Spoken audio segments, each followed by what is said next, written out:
1 గంట ఆಗೋದು 1 గంట ఆ భాషణాలు ఆ స్వాగతాలు చేయబట్టి పాపం పేదోళ్ళు వచ్చి ఇట్లా అర్జీలు ఇట్లా ఇస్తే టీఎస్ ఎత్కిದ್ರು ಆ ಅರ್ಜಿಲಿ ಏಮಾಯನೋ ಏನ್ ಸೇರಿಸಿರೋ ತಿಳಿಸ್ತಾಂಡ್ಲೆ. ನಾನಿವಾಗ ಹಳ್ಳಿಗಳಿಗೆ ಹೋಗ್ತಾ ಇದ್ದೀನಣ್ಣ, ನೀವು ನಂಬಲ್ಲ, ನಾನು ದ್ವಾರಗಾನಹಳ್ಳಿ ಅಂತ ಒಂದು ಹಳ್ಳಿಗೆ ಹೋಗಿದ್ದೀನಿ. ಅವ್ರಮ್ಮ ಅನಾರೋಗ್ಯದಿಂದ ಸತ್ತೋಗಿದ್ದಾರೆ. ಅವರಪ್ಪ ಲಾಸ್ಟ್ ಮಂತ್ ಮಂತ್ರಾಲಯಕ್ಕೆ ಹೋಗಿದ್ರೆ ನೀರಲ್ಲಿ ಹೊಡ್ಕೊಂಡು ಹೋಗಿದ್ದಾರೆ. ನೀರಲ್ಲಿ ಹೊಡ್ಕೊಂಡು ಹೊರಟೋಗಿದ್ದಾರೆ. 5ನೇ ಕ್ಲಾಸ್ ಮಗು. ಅವ್ರ ತಾತ ಅಜ್ಜಿಗೆ ವಯಸ್ಸು. ಆ ಮಗು ಅಳುತ್ತೆ. ಈಗ ಆ ಮಗುನ ಇವತ್ತು 11:30ಗೆ ಆ ಮಗುನ ನಾನೇ 5 ಜೊತೆ ಬಟ್ಟೆ ಬ್ಯಾಗು ಎಲ್ಲ ಒಂದು ತಂದೆ ತಾಯಿ ಮಕ್ಕಳನ್ನ ಹಾಸ್ಟೆಲ್ಗೆ ಅಷ್ಟು ತಗೊಂಡು ಈಗ ಆ ಮಗುನ ನಾನು BMW ಅಲ್ಲಿ ಕರ್ಕೊಂಡೋಗಿ ಗೌರಿಬಿದನೂರು ಹಾಸ್ಟೆಲ್ಗೆ ಅಡ್ಮಿಷನ್ ಮಾಡಿಸ್ತಾ ಇದ್ದೀನಿ. ನಾನು ಆ ಹಳ್ಳಿಗೆ ಹೋಗಿದ್ದಕ್ಕೆ ಈ ವಿಚಾರ ನನಗೆ ಗೊತ್ತಾಯ್ತು. ಆ ಹಳ್ಳಿಗೆ ಹೋಗ್ಲಿಲ್ಲ ಅಂದ್ರೆ ಆ ಮಗುನ ಹಾಸ್ಟೆಲ್ಗೆ ಹಾಕೋರು ಯಾರು, ಹಾಸ್ಟೆಲ್ ಸೀಟ್ ಕೊಡಿಸೋರು ಯಾರು, ರೆಕಮೆಂಡ್ ಮಾಡೋರು ಯಾರು, ಅದೊಂದು ವಿಚಾರ ಆಯ್ತು. ನಾನು ಯಾಕೆ ಹೇಳ್ತಿದ್ದೀನಿ ಅಂದ್ರೆ ಪ್ರತಿ ಹಳ್ಳಿಗೂ ಬಂದಾಗ ಬಡವರಿಗೆ ಸ್ಪಂದಿಸಬೇಕು. ಇವೆಲ್ಲ ಹಳ್ಳಿಗಳನ್ನ 43 ಹಳ್ಳಿ ಮುಗಿಸಿದ್ದೀನಿ. ಇನ್ನೊಂದು ವರ್ಷದಲ್ಲಿ ಎಲ್ಲ ಹಳ್ಳಿನೂ ಸುತ್ತೀನಿ. ಏನಾಗ್ತಾ ಇದೆ ಗೊತ್ತಣ್ಣ, ಹಿಂದಿನ ದಿನ ಹಾಕೊಳ್ಳೋಕೆ ಏನು ಸಮಸ್ಯೆ ಆಗ್ತಿದೆ ಗೊತ್ತಾ ಅಣ್ಣ, ಒಂದೊಂದು ಊರಲ್ಲಿ 8-10 ಸರ್ವೆಗಳು ಕೇಳ್ತಾ ಇದ್ದಾರೆ. ಮುದ್ದೇನಹಳ್ಳಿಯಲ್ಲಿ 100 ಚಿಲ್ಡ್ರನೋ 150 ಸರ್ವೆಗಳು ಕೇಳಿದ್ದಾರೆ. ಈಗ ಅಲ್ಲಿರೋದು ಅವ್ರು ಸರ್ವೆ ಮಾಡೋಕ್ಕೆ, ಅದು ರಿಪೋರ್ಟ್ ಕೊಡೋಕ್ಕೆ ನಮ್ಗೆ 1-1.5 ತಿಂಗಳು ಬೇಕು. ನಾನು ಹಿಂದಿನ ದಿನ ಬಂದ್ಬಿಟ್ಟೆ ಅನ್ಕೊಳ್ಳಿ 50 ಹಳ್ಳಿಗೆ. ನಿಮ್ಮೂರಲ್ಲಿ ಏನು ಮಾಡ್ತೀರಾ, 1-2 ಸರ್ವೆ ಕೇಳ್ತೀರಾ. ನಾನು ಅಕಸ್ಮಾತ್ 2 ತಿಂಗಳು ಲೇಟ್ ಆಯ್ತು ಅನ್ಕೊಳ್ಳಿ, ನೀವು ಬೈಕೊಂತೀರಾ. ಆ ಕಾರಣಕ್ಕೆ ಅದು ಮುಗಿಸ್ಕೊಂಡು ಬರ್ತಿದೀವಿ. ಇದು ಸ್ವಲ್ಪ ಗ್ಯಾಪ್ ಕೊಟ್ಕೊಂಡು ಮಾಡೋದು ಉದ್ದೇಶ ಅಲ್ವಣ್ಣ.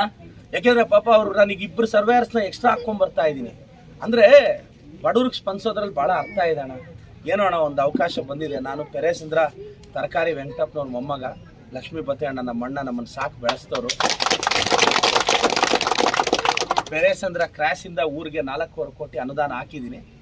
ನಮ್ಮ ತಾತ ಅವರು ಅಂತಲ್ಲ, ತರಕಾರಿ ವೆಂಕಟಪ್ಪನವ್ರು ಈ ಭಾಗಕ್ಕೆ ದೊಡ್ಡ ಕೊಡುಗೆ ಇದೆ. ಅದಕ್ಕೆ ರಸ್ತೆಗೆ ಹೆಸರಿಡಬೇಕು ಅಂತ ಜನ ಕೇಳಿದ್ದಾರೆ. ನನಗೇನು ವೈಯಕ್ತಿಕವಾಗಿ ನಾನು ಇಡಲೇಬೇಕು ಅಂತ ನನಗೆ ಇದಿಲ್ಲ. ಜನ ಕೇಳಿದ್ದಾರೆ, ಅವ್ರ ಹೆಸರಿಡೋ ಪ್ರಯತ್ನ ಪಡ್ತಿದ್ದೀವಿ.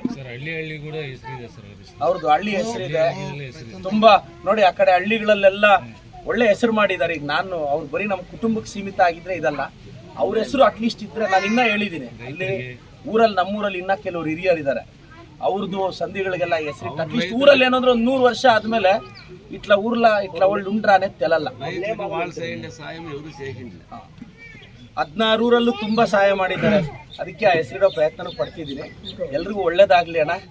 ನೀ ಪಿಲ್ಲೋಡು ಎದರ್ನಾ ಮೀವೋಡು ಇಟ್ನಾ ಮೀವೋಡು ಈ ಊರಿಗೆ ಸೊಪ್ತ ಅಣ್ಣನು ನೆಕ್ಸ್ಟ್ ಕಿತ್ತ 1 ವೇ అయిపోవాల ఏం యజమాండా ఎంత ప్రయత్నం ఇప్పుడు మన ఓట్ లీడ్ వచ్చింది. నెక్స్ట్ కింద ఒక ఓట్ మాత్రం ఆపక్కోవాల.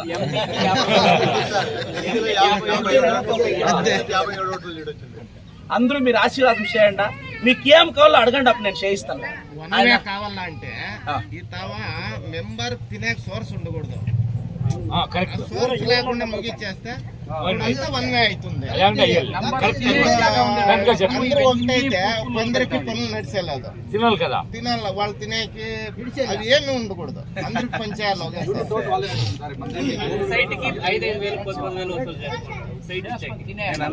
కంట్రోల్ చేస్తాను నేను. ఓకేనా? వద్దానా? కానీ కాదు కానీ ఏం తెలుస్తా, పేర్లు 50 చెప్పాలి రా. లిస్ట్ తమాషకి మాట్లాడతాను. ఎమ్మెల్యే అంటే సీరియస్ గా మాట్లాడే అని కాదు. నేను మీ పిల్లోడనా.